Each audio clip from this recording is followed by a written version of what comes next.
Last class में हम लोग पढ़े थे व्हाट इज डिमांड, ठीक है, what were the factors affecting demand, what were the different types of demand, ठीक है। ये टॉपिक था, बहुत लंबा चला था, 2-3 लेक्चर्स में चला था। आज का जो टॉपिक होने वाला है, ठीक है, वो ये है कि इलास्टिसिटी ऑफ डिमांड क्या होती है, ठीक है, what is elasticity of demand. और हिंदी में इसको कहते हैं, इलास्टिसिटी ऑफ डिमांड जो है ना, उसको हिंदी में हम कहते हैं मांग की लोच। तो जब भी आप इस तरह के एग्जाम्स के लिए अपेयर करते हैं, ठीक है, टीजीटी हो, पीजीटी हो, नेट हो, तो कोशिश करें कि आपको हिंदी और इंग्लिश दोनों के टर्म्स याद रहें, ठीक है, not to be intelligent, but जब आप क्वेश्चन पेपर में अटेम्प्ट करते हैं तो कई बार हिंदी में जो क्वेश्चंस होते हैं, ठीक है, तो उसकी हिंदी इतनी ज़्यादा शुद्ध होती है कि आपको समझने में प्रॉब्लम होती है, ठीक है। या फिर इंग्लिश में भी अटेम्प्ट करते हैं तो कई बार इंग्लिश में ऐसे वर्ड्स होते हैं कि समझ नहीं आता। तो if you have a rough idea about the terms in Hindi and English, तो आपको समझने में आसानी होती है, ठीक है। तो इलास्टिसिटी ऑफ डिमांड, इसको हम हिंदी में कहते हैं मांग की लोच, ठीक है। तो हम लोगों ने पढ़ा था लॉ ऑफ डिमांड, ठीक है, और लॉ ऑफ डिमांड सिंपल ये बताता था कि किसी भी कमोडिटी का अगर प्राइस बढ़ता है, ठीक है, तो उसकी डिमांड जो है वो, ठीक है, तो increase in price decreases demand, ठीक है, और decrease in price increases demand, ठीक है। ये सिंपल लॉ ऑफ डिमांड था, ठीक है। If other things remaining the same, if quantity या फिर if price of a commodity increases it's demand decreases, and if price decreases it's demand increases, ठीक है। यानी बाकी सारी चीज़ें समान होने पे किसी भी वस्तु के, ठीक है, मूल्य में अगर बढ़त होती है, बढ़ जाता है, तो उसकी मांग जो है वो घट जाती है, ठीक है, और अगर उसका मूल्य घटता है तो उसकी मांग बढ़ जाती है। This was the definition. अब ये सवाल उठता है कि ठीक है, ये तो हम लोगों ने पढ़ लिया, ठीक है, लेकिन अभी ये पढ़ना है ना कि हम लोग को अगर ये पता करना पड़े कि भाई कितना परसेंट, ठीक है, प्राइस बढ़ने से डिमांड कितने परसेंट घटती है, या फिर ये रफ में बोले कि प्राइस में चेंज होने से, प्राइस में कितना चेंज होने से डिमांड में कितना चेंज होता है। अब वो बढ़ रहा है, घट रहा है, क्या है, वो डिपेंड करेगा, ठीक है। तो इस बात का जो आंसर है वो हम लोग को मिलने वाला है इलास्टिसिटी ऑफ डिमांड से, ठीक है। तो इलास्टिसिटी ऑफ डिमांड का जो कॉन्सेप्ट है ना, दैट इज वेरी सिंपल, ठीक है, और वो सिंपल कॉन्सेप्ट इसलिए है, ठीक है, तो वो सिंपल कॉन्सेप्ट इसलिए है ना क्योंकि सिंपल ये बताता है ना, इलास्टिसिटी ऑफ डिमांड जो है ना वो ये बताती है, ठीक है, इलास्टिसिटी ऑफ डिमांड क्या बताती है, percentage change in demand by percentage change in any of the factors affecting demand,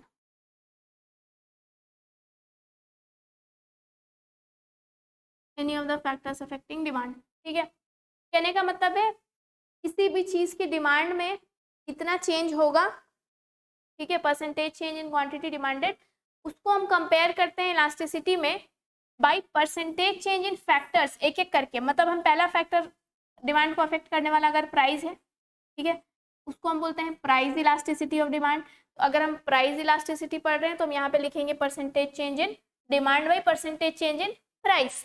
ऐसे भी इलास्टिसिटी कैलकुलेट होती है। एक फैक्टर है अफेक्ट करने वाला इनकम ऑफ कंज्यूमर, ठीक है, तो अगर हम इनकम ऑफ कंज्यूमर को बेस मान के निकाल रहे हैं कि कैसे मेरी डिमांड इफेक्ट होती है इनकम के इफेक्ट होने से, तो वो हो जाती है इनकम इलास्टिसिटी, ठीक है। तो अगर हम इनकम इलास्टिसिटी निकाल रहे हैं तो हम लिखेंगे percentage change in demand by percentage change in income of consumer, ठीक है। अगला हो सकता है price of related goods. Related goods में दो तरह के गुड्स हम लोगों ने पढ़े थे, substitute goods and complementary goods, ठीक है, जिसको हिंदी में कहते हैं स्थानापन्न वस्तु और पूरक वस्तु, ठीक है। अगर हम प्राइस ऑफ रिलेटेड गुड्स से कंपेयर कर रहे हैं कि भाई मेरी जो परसेंटेज चेंज है डिमांड में ऑफ कमोडिटी, उसको अगर हम कर रहे हैं percentage change in price of related goods, तो उसके लिए टर्म है क्रॉस इलास्टिसिटी, ठीक है। तो क्रॉस इलास्टिसिटी, तो अब अगर हमसे कोई पूछे कि भाई इलास्टिसिटी ऑफ डिमांड क्या होता है, ठीक है, तो इलास्टिसिटी ऑफ डिमांड क्या होता है कि डिग्री ऑफ रेस्पॉन्सिवनेस, ठीक है, degree of responsiveness of a consumer to percentage change in demand, ठीक है, with respect to percentage change in the factor affecting demand। तो वो फैक्टर अगर प्राइस है तो मतलब प्राइस इलास्टिसिटी पढ़ रहे हैं, अगर इनकम है तो इनकम इलास्टिसिटी पढ़ रहे हैं, अगर प्राइस ऑफ रिलेटेड गुड्स से कंपेयर कर रहे हैं तो क्रॉस इलास्टिसिटी पढ़ रहे हैं। ठीक है, तो ये है। तो अगर हमसे कोई पूछता है व्हाट इज प्राइस इलास्टिसिटी, तो price elasticity is percentage change in quantity demanded by percentage change in price. अगर हमसे कोई पूछता है व्हाट इज इनकम इलास्टिसिटी, तो percentage change in quantity demanded by percentage change in income of consumer. ठीक है, तो इस तरह से कॉन्सेप्ट चलता है। और जनरली हम जब चीज़ें पढ़ते हैं तो प्राइस इलास्टिसिटी के रिस्पेक्ट पे पढ़ते हैं। ठीक है, प्राइस इलास्टिसिटी के रिस्पेक्ट में हम वो चीज़ें पढ़ते हैं। तो एक एक करके हम देखेंगे पहले। ठीक है, प्रोफेसर अल्फ्रेड मार्शल जो है उनका डेफिनेशन क्या है regarding elasticity of demand. The elasticity और responsiveness of demand in market is great और small according to the amount demanded, increases much or little for a given fall in price and diminishes much or little for a given rise in price। ठीक है, मतलब फिर यहाँ पे price के respect में price elasticity का ये डेफिनेशन है। ठीक है, तो अभी इलास्टिसिटी का कॉन्सेप्ट आ गया कि भाई कंज्यूमर कैसे रिएक्ट करता है, ठीक है, अपनी डिमांड को कैसे बढ़ाता है या घटाता है और कितना बढ़ाता है या घटाता है जब जब जो भी वस्तु कंज्यूमर खरीद रहा है, ठीक है, उसको प्रभावित करने वाले कारक, उसकी मांग को प्रभावित करने वाले कारक में कोई परिवर्तन आता है, कोई चेंज आता है। अब वो फैक्टर प्राइस हो, वो फैक्टर इनकम हो, वो factor price of related goods. तो तीन तरह की इलास्टिसिटी होती है, लेकिन हम लोग अभी जो डील करेंगे ना वो पहली वाली इलास्टिसिटी डील करेंगे, that is price elasticity of demand.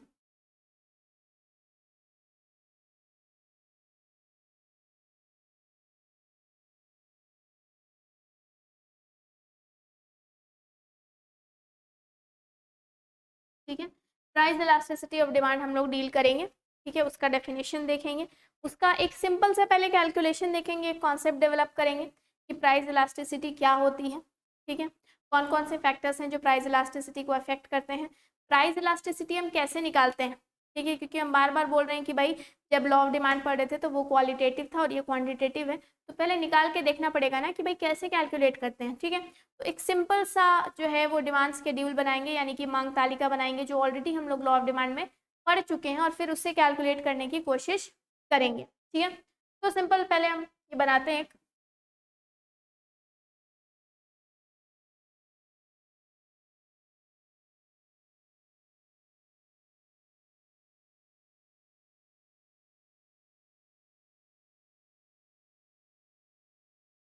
तो this is the demand schedule, यानी कि मांग तालिका है ये, और इस पर हम प्राइस लिखते हैं।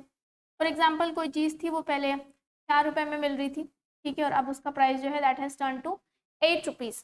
ठीक है, तो प्राइस बढ़ रहा है, तो हम लोगों को पता है कि डिमांड मानिए पहले इसकी 5 रुपये 5 यूनिट्स थी, जब ये 4 रुपये पे मिल रहा था तो 5 यूनिट खरीद रहे थे, लेकिन अब क्योंकि दाम बढ़ गया तो अब हम सिर्फ 2 यूनिट ही खरीद रहे हैं।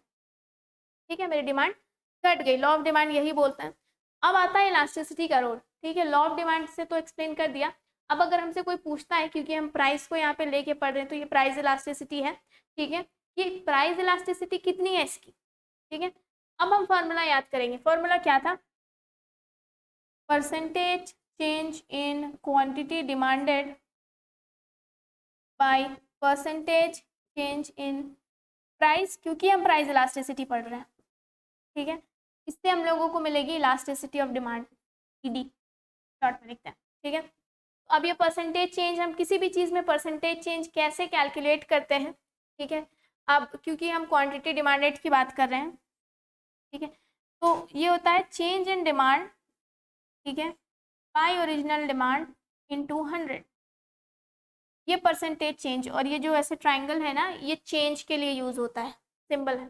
ठीक है, और तो ये इससे निकल जाएगा आपका परसेंटेज चेंज इन डिमांड। अब है percentage change in price, change in price by original price into 100। ठीक है, तो ये इसका फॉर्मूला हो गया। तो अब ये क्या है, इसको पुट करके भी देखते हैं। ठीक है, हम लोगों ने लिखा चेंज इन डिमांड, तो चेंज इन डिमांड कितना हुआ, पहले 5 था अभी 2 हो गया, 3 यूनिट चेंज हुआ।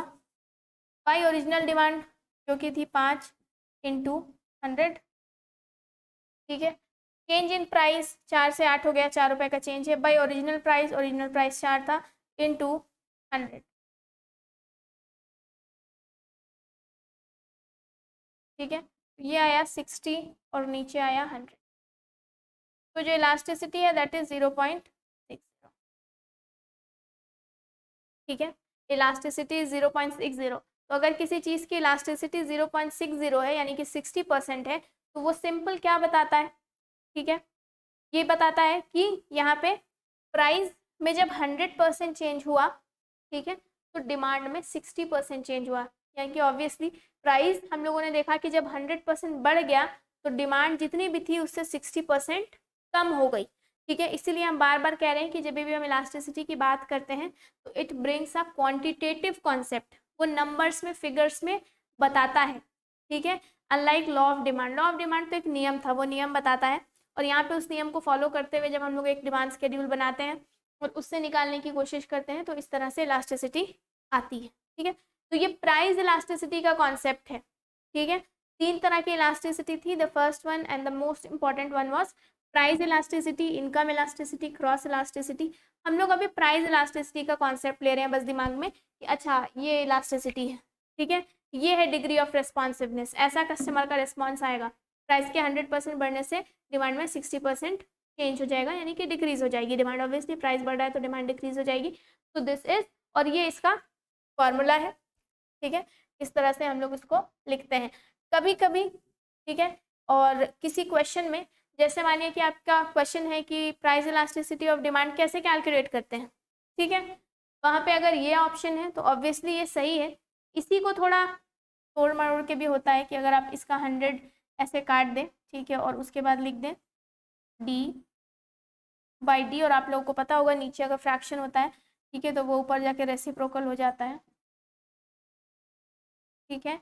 तो ये भी सही है, ठीक है, ये वाला जो है ना ये भी सही है बिल्कुल 100%, और ये भी सही है, ठीक है, ये भी सही है, ठीक है।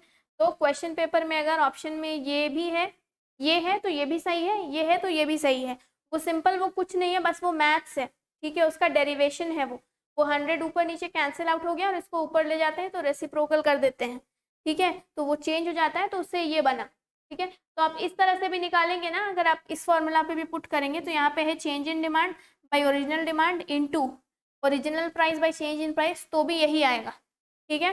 तो क्वेश्चन पेपर पे आपको ये नहीं सोचना है कि ऑप्शन में ये नहीं है तो मतलब कोई नहीं हो सकता है, ये भी सही है, ठीक है, या फिर ऐसा भी लिखा हुआ हो सकता है तो ये भी सही है, ठीक है, वो सिर्फ अलग अलग तरीका है, सेम चीज़ को लिखने का अलग अलग तरीका है, कैलकुलेट आप किसी से भी करेंगे तो आंसर वही आएगा, ठीक है। तो ये पहला कॉन्सेप्ट था कि प्राइस इलास्टिसिटी ऑफ डिमांड क्या होती है और उसको कैसे कैलकुलेट करते हैं, ठीक है। तो इस तरह से आया और एक रफ आइडिया जो है वो माइंड में कहीं ना कहीं डेवलप हो गया कि वो अच्छा ऐसे निकालते हैं, ठीक है।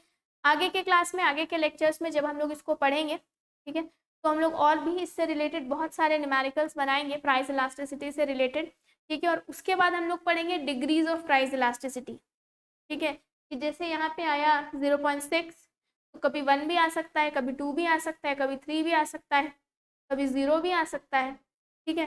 तो वो क्या कॉन्सेप्ट है, कब कैसा आएगा, ठीक है।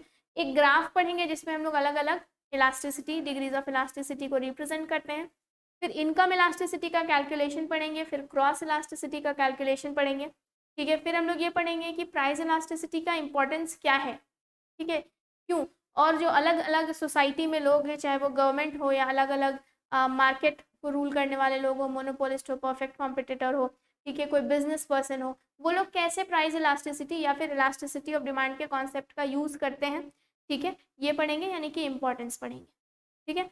सो ये एक छोटा सा इंट्रोडक्शन था अबाउट द प्राइस इलास्टिसिटी, ठीक है, कि प्राइस इलास्टिसिटी ऑफ डिमांड या फिर सिंपली इलास्टिसिटी ऑफ डिमांड क्या होती है। तो ये टर्म है ना इलास्टिक, कितना खिंच सकता है, तो वही है कि कितना चेंज हो सकता है, ठीक है, कि प्राइस में चेंज होने से डिमांड में कितना चेंज हो सकता है, कितना घट सकता है, कितना बढ़ सकता है, सिंपल भाषा में ये कॉन्सेप्ट था। ये एक छोटा सा न्यूमेरिकल था, ठीक है, जो हम लोगों को बताता है कि प्राइस इलास्टिसिटी इस तरह से कैलकुलेट करते हैं। बाकी ये लंबा टॉपिक है, ठीक है, आगे के लेक्चर्स में भी चलेगा and we will try to take it slow, क्योंकि इससे क्वेश्चन आते हैं एग्जाम में और बहुत बार थोड़े से कंफ्यूजिंग होते हैं क्योंकि कॉन्सेप्ट क्लियर नहीं होता है। So we will take it slow so that we can build your concept, ठीक है। That's all for today, thank you.